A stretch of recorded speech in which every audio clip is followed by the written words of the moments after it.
I still remember that morning sunlight slipping through the windows of the 15th floor at Bay Ridge Coal, a family-run finance firm in Portland, where I had poured nearly 2 decades of my life. I had returned to work less than 72 hours after my final round of chemotherapy, still carrying the chill of the IV needle in my veins, my skin pale, and my once thick hair noticeably thinning. But I refused to stay home. I told myself if I could still stand, still interpret a balance sheet, and approve quarterly budgets, then I still belonged, just like I always had.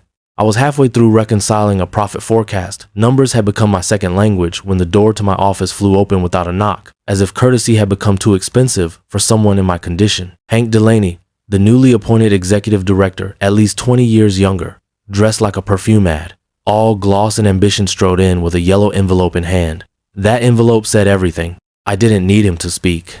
I had heard rumors of a strategic restructure. I wasn't naive enough to think my illness didn't make them uncomfortable. People like Hank preferred strength to look like fast walking and firm handshakes. But I hadn't expected it to come now. Not when I was fighting to hold myself together one cell at a time. Not when I was this raw, this exposed. Hank didn't say much. His eyes wouldn't quite meet mine, as though he was afraid of what he might see there. Perhaps the quiet endurance of someone who had just come back from a place most people never return. Or maybe it was shame, not yet fully formed. I looked down at the envelope he had placed on my desk. It didn't make a sound, yet it echoed through my bones like the gavel of judgment. I knew then that my life had shifted. There would be no more corporate ladders to climb, no trusted colleagues to lean on, no office to call mine. But what they didn't know, what even I hadn't fully remembered, was that I wasn't just some mid-level department head fighting cancer. I was the living heir to the man who built this company from the ground up. And with that envelope, they had awakened something in me, something quiet, something resilient, and something they would come to regret. I sat across from him, not out of deference, but because I had learned that power doesn't always need to be loud. Sometimes, it's in knowing exactly when to be still. Hank stood, arms crossed, eyes scanning the window behind me as if he were searching for a way to avoid looking me in the face. For a man who loved the sound of his own voice in boardrooms and golf carts, he seemed almost nervous now, though he was trying hard to hide it behind the usual smug professionalism that executives wear like a uniform. "I'll get straight to the point," he said, though I knew he'd already rehearsed his moment in front of a mirror. "The firm is restructuring. The board and I have decided that your position no longer aligns with the direction we're heading." For a moment, I didn't react. I didn't blink. I simply let the words hang in the air like the scent of bleach in a hospital corridor, sharp, sterile, and hard to breathe through. The silence between us stretched just long enough to become uncomfortable, and when I finally responded, it was with a calm that I'm sure unsettled him more than anger ever could. "You're letting me go." "I didn't ask," I confirmed. Hank nodded, offering a sympathetic half smile that didn't reach his eyes. "It's nothing personal," he said, already retreating behind his script. "You've done good work over the years, but this industry requires a different kind of leadership. Now dynamic, energetic, forward-facing. We need people who can represent the vitality of the firm." There it was, the quiet cruelty beneath the polite language. In simpler terms, I was too old, too tired looking, and too worn down from my illness to match the image he wanted to project. Never mind that I had led the most profitable division for the past 3 years, or that I had mentored half the younger staff who now populated his so-called visionary task force. In their eyes, my value was depreciating faster than the stock of a failing startup. Still, I held my ground. "What about my performance? My numbers? My clients? You're telling me none of that matters?" I asked, not with desperation, but with the dignity of someone who had earned the right to know why she was being erased. He exhaled sharply, almost impatiently. "It's not just about numbers, Meredith. It's about presence, energy, people management. The board believes you lack the executive charisma the company needs at this stage." I heard the unspoken message loud and clear. I didn't look like him. I didn't play the game. I didn't belong to the boys' club that laughed too loud at their own jokes and closed deals over overpriced scotch. I had survived cancer, but apparently surviving wasn't enough. I had returned with scars, not Shinan to them, that made me disposable. "I see," I said quietly, straightening the sleeves of the blazer that barely concealed the 4 bruises running along my arm. And my access? Terminated by 5 p.m. Your badge, laptop, everything HR will take care of the paperwork. You'll receive a severance package.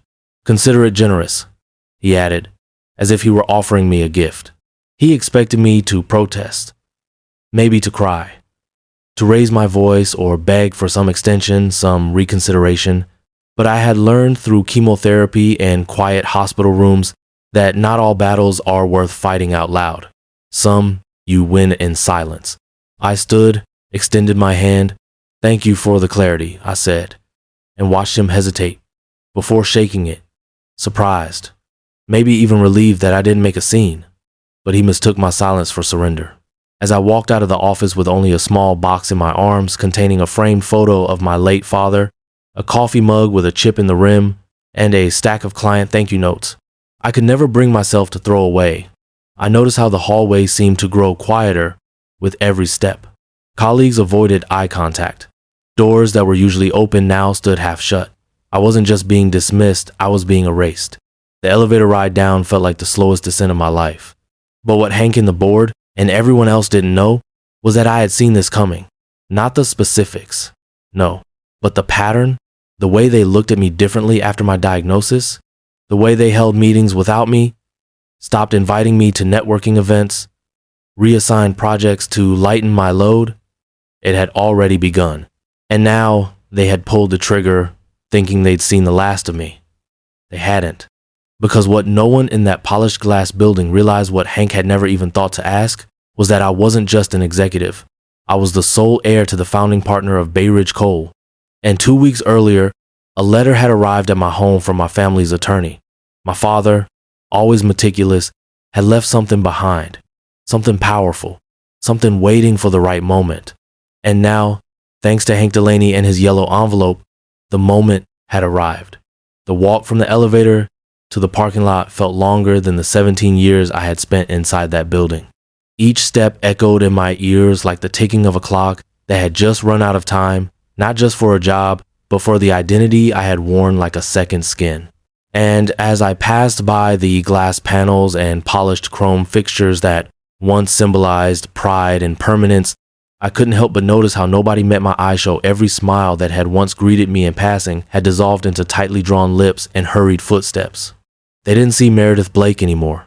They saw a ghost, someone already gone, someone whose presence made them uncomfortable because, if it could happen to me, someone who had led the top performing department through 3 economic downturns and a battle with cancer, then it could happen to anyone. And no one wants to look too closely at a mirror that reflects their own possible future. By the time I reached my car, my hands were trembling not from rage, but from a quiet, bone-deep ache that no medication could touch. I sat behind the wheel and stared straight ahead, watching the reflection of the building shimmer slightly in the windshield as if it, too, was trying to look away. I didn't cry. I didn't shout. I simply sat there, breathing through the hollow space that had opened up inside me. The kind of emptiness that doesn't announce itself but settles like dust after an explosion. Back home, the silence was different.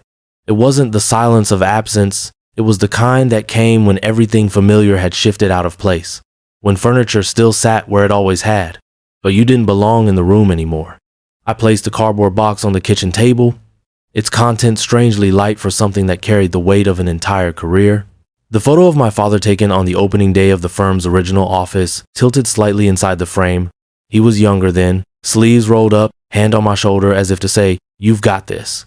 I traced the edge of the glass with one finger, the way you might trace the edge of a wound just to remind yourself it's real. The next morning, I woke up without an alarm, without a meeting, without a single obligation, except to keep breathing. And yet, somehow, that felt heavier than any agenda I had ever managed. I made coffee that tasted like routine, flipped through television channels I didn't care about, and wandered the house like a stranger visiting a life that no longer fit. My phone remained quiet, except for a handful of texts from people too polite to ignore what had happened, but too cautious to ask questions that might make them complicit. "So sorry to hear what happened. Let me know if you need anything." They didn't mean harm. They just didn't know how to stand beside someone who had been publicly discarded. People are rarely cruel. They're just scared to be close to pain they can't fix. But it wasn't just the silence or the absence of calls that stung. It was the realization that, after all the loyalty, the overtime, the missed birthdays, and the months spent juggling treatment with board reports, I had become expendable. Not a leader, not a mentor, not a survivor, just someone whose usefulness had expired the moment she began to look more like a patient than a partner. Still, I didn't drown in bitterness. Something else stirred beneath the ache, a flicker of resolve. Because tucked among the sympathy cards and unanswered messages was one envelope that hadn't come from the office. It was hand-delivered, sealed in navy blue, and addressed in the precise handwriting I hadn't seen since the reading of my father's will. Inside was a single note from our family attorney, Benjamin Carter, and it was short. "It's time. Call me when you're ready." At first, I didn't move. I simply stared at those 6 words, not knowing whether to laugh or cry. Then, I walked into the study, opened the drawer where I kept things too painful to face but too important to forget, and pulled out the sealed document my father had left me 5 years earlier, one I had been instructed not to open until my 55th birthday, or in the event that, as the letter had put it, you are no longer welcomed at the table you helped build. It was time. They thought they had shown me the door, but what they had done without realizing it was unlock another one entirely. That evening, as dust settled over my porch and the air turned crisp with the scent of pine and far-off rain, I sat with the unopened envelope resting in my lap. It had been 5 years since Benjamin Carter, our family's attorney for as long as I could remember, had handed it to me in that mahogany-lined office filled with grandfather clocks and the quiet weight of legacy. "Not until you turn 55, he'd said, "or if you ever find yourself pushed away from what's rightfully yours." I had laughed at the time, thinking it dramatic me place at the firm felt unshakable back then. But now, sitting in the aftermath of forced silence and fading dignity, the weight of his words returned like a bell tolling in the distance, faint but certain. I peeled the seal back slowly, not with hesitation, but with reverence, as if I were peeling back the veil on something sacred. Inside was a handwritten letter, me father's unmistakable script, clean and methodical, and a stack of documents embossed in gold and legal weight. The letter began plainly, "If you're reading this, Meredith, then the world has confirmed what I long suspected. They do not see you not fully, and that is their mistake." He spoke of watching me build the firm's foundation brick by brick, not with title or bravado, but with late nights, crisis calls, and the quiet wisdom to listen before making moves. He spoke of trust, how the board would one day be diluted by men who valued polish over purpose, and how he had no intention of leaving his legacy in their hands. And finally, he spoke of power, the kind that doesn't always roar in meetings or dominate headlines, but moves silently, waiting for its moment. At the bottom of the letter, he had written a single line that made my hands tremble. "You are not just part of the firm, Meredith. You are the firm." I turned to the legal documents, half expecting the weight of his words to be metaphor. But it wasn't metaphor. It was math. 92%. That was the shareholding stake placed in a trust under my name, scheduled to activate on my 55th birthday. Not 51, not a token seat on the board. It was controlling interestful voting power, immediate and irreversible. My father, ever the strategist, had kept his ownership concealed after retirement, quietly transferring control through a family trust that required no public filings. The board never knew. No one did, not even me. He had waited, believing there would come a day when my presence would be dismissed, not for lack of merit, but for not fitting their mold. And when that day arrived, I would be ready not with vengeance, but with authority. I stared at the figures until they blurred, read the trust 3 times over, and then again to be sure. I called Benjamin just after midnight. He picked up on the second ring, as if he had been expecting the call all along. "So," I whispered, still not sure if I was fully awake. "It's all true? Every word?" He said calmly, "Your father spent the last years of his life making sure of it. Why didn't he just give it to me while he was alive?" I asked, almost to myself. Benjamin paused, the kind of pause you know is holding more than words. Because he knew the firm needed to test who you were without a crown. He believed the ones worth trusting would reveal themselves when they thought you had nothing. That stayed with me long after the call ended. Over the next few days, while the office pretended I no longer existed, I began preparing. I met with Benjamin in the same quiet cafe where I had once sketched marketing strategies on napkins as a junior analyst. There was no pretense, no entourage, just the two of us, and the outline of what was to come. He slid a folder across the table and looked me in the eye with a kind of solemn pride I hadn't felt from anyone in months. "Once you file this," he said, "you'll be detonating a truth bomb right into that boardroom. There's no going back." I smiled, not with malice, but with a deep, unshakable calm. "They pulled the pin the day they fired me," I said. In that folder were all the tools I needed: ownership certificates, performance audits, internal grievances that had been buried for years, and the official notice of a shareholder meeting, one that only I had the authority to call. And as I left the cafe, slipping into the foggy streets of a city that no longer knew my name, I realized something with stunning clarity. I wasn't coming back to demand my seat. I was coming back to rebuild the entire table. The morning of the shareholders' meeting, the sky over Portland hung heavy with the kind of gray that seems to blur time itself, as though the city were holding its breath. I arrived early not because I needed to prepare, but because I wanted a moment to stand still before everything shifted. The navy blue suit I wore had been hanging in my closet for nearly 5 years, bought during a time when I still believed in promotions, career ladders, and earning respect one quarterly report at a time. I had never worn it until now. The building hadn't changed. Same sleek glass walls, same polished marble floors, same receptionist at the front desk who did a double take as I stepped in, not with shock, but with recognition. She stood, visibly flustered, and for a brief second, her gaze dropped to the black folder in my hand, as if she could sense it held more weight than paper ever should. "Good morning, Miss Blake," she said quietly, almost reverently. "Good morning, Elise," I replied with a small smile. "Let's not keep them waiting." Benjamin was already upstairs, waiting near the elevator with the same calm composure he wore the day my father's will was read. "They're inside," he said, checking his watch. "They think it's a strategy session. Hank's already talking." I nodded, straightened my jacket, and followed him down the hallway toward the boardroom where my reputation had once lived and died. The glass doors loomed large, but I didn't hesitate. I pushed them open with the same ease I had once opened budget meetings and performance reviews, but this time, the silence that fell over the room was sharp, immediate, and final, like the closing note of a forgotten song. They hadn't expected me.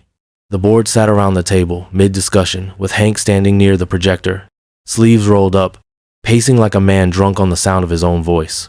When he saw me, he stopped mid-sentence, his mouth slightly open, eyes narrowing, not in curiosity, but in disbelief. I took my time, crossing the room, placed the folder at the head of the table, and pulled out the chair my father had once occupied. "Meredith," he began, his voice tightening, "this meeting is for board members only." "Exactly," I said, placing my hands calmly on the table. "That's why I'm here." A ripple ran through the room, subtle but unmistakable. Some leaned forward, others exchanged quiet glances, suddenly aware that this wasn't going to be a routine update. Hank tried to recover. "Meredith, we already discussed your separation. You're no longer an employee." I met his gaze, steady and unflinching. "I'm not here as an employee." He hesitated, brows furrowed, waiting for the punchline. There wasn't one. "I'm here," I continued, "as the principal shareholder of this company." For a heartbeat, no one spoke. It was as if the air had been vacuumed out of the room, replaced by a pressure that made it hard to sit still. I opened the folder, pulled out the notarized trust papers, the ownership certificates, and laid them down one by one. I could see Dalton, the most senior board member, adjusting his glasses with a trembling hand as he read the embossed seal and scrolled through the figures. Hank took a step back, pale under the artificial lights, the color draining from his face in slow motion. "This is absurd," he muttered. "This is some kind of stunt." Dalton cleared his throat. "It's not a stunt, Hank. These documents are legitimate." I nodded. My father transferred 92% of the firm's shares into a private trust before he stepped down. I became the trustee on my 55th birthday, 2 weeks ago. Hank's voice rose, laced with panic. "This is a coup, a personal vendetta. You're trying to tear down everything we've built over the past year." "No," I said, measured and unwavering. I'm here to save what's left of what he built, and to put a stop to the damage you've done in his absence. I began distributing the second set of documents: internal audit reports, employee complaints, cultural assessments, every data point buried or dismissed under Hank's leadership. I didn't raise my voice. I didn't need to. The numbers did what his bravado never could: expose the truth. Employee satisfaction has dropped 38%. Department turnover has increased by nearly half. 3 unresolved discrimination claims are currently pending, unacknowledged, uninvestigated, all while executive bonuses climbed and hiring freezes affected everyone else. Hank was shaking now, trying to dismiss the data as manipulated and taken out of context, but his voice had lost its edge. He no longer sounded powerful, he sounded small. And the more he spoke, the more obvious it became that his influence was crumbling faster than he could defend it. I slid one final document across the table: a motion for immediate removal of the CEO, to be executed upon confirmation of controlling interest. It didn't need a second vote. The bylaws were clear. The weight of 92% meant my signature alone carried the decision. Dalton glanced at the motion, then at me. "Do you wish the board to proceed, Miss Blake?" I looked across the table, saw in their eyes not fear but relief, because some of them had been waiting for someone to step forward and say enough. I nodded once. "Let's proceed." There was no shouting, no dramatic exit. Hank stood frozen for a long moment before gathering his papers with a trembling hand and walking out the same way I had, not so long ago, with no one meeting his eyes and no one standing in his defense. And as the door closed behind him, I turned to the board. This company doesn't need another speech about growth or innovation. It needs healing. It needs to remember who it was before we started rewarding arrogance over effort. Dalton leaned back slowly in his chair, eyes on me with something close to reverence. "Welcome back, Meredith," he said softly. But I wasn't back for applause. I was back for restoration. The days following Hank's removal passed without the noise one might expect from a leadership upheaval, and that was precisely how I wanted it. There were no victory speeches, no triumphant press releases, and certainly no champagne toasts. I wasn't interested in gloating or rewriting the firm's history to crown myself a savior. What mattered now wasn't the ousting of the wrong man, it was the careful restoration of what had been quietly broken under his reign. I didn't move into the CEO's office right away.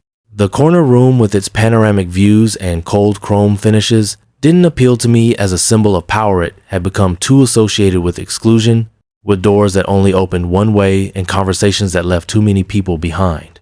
Instead, I chose a modest conference room, the one where junior analysts used to rehearse their pitches and where I had once eaten lunch with interns who felt too intimidated to speak during team meetings. For 2 weeks, I didn't sign a single public memo or give any formal directives. I listened. I walked the halls without an assistant shadowing me, sat in break rooms during coffee hours, and invited people into conversations without agendas. I spoke with engineers who had gone unnoticed despite holding up entire systems with duct tape and sheer willpower, with administrative staff who remembered every employee's birthday even when the executives forgot their names, and with young women who had brilliant ideas but had been taught to speak in half measures just to avoid being labeled difficult. What I found wasn't surprising, but it was sobering.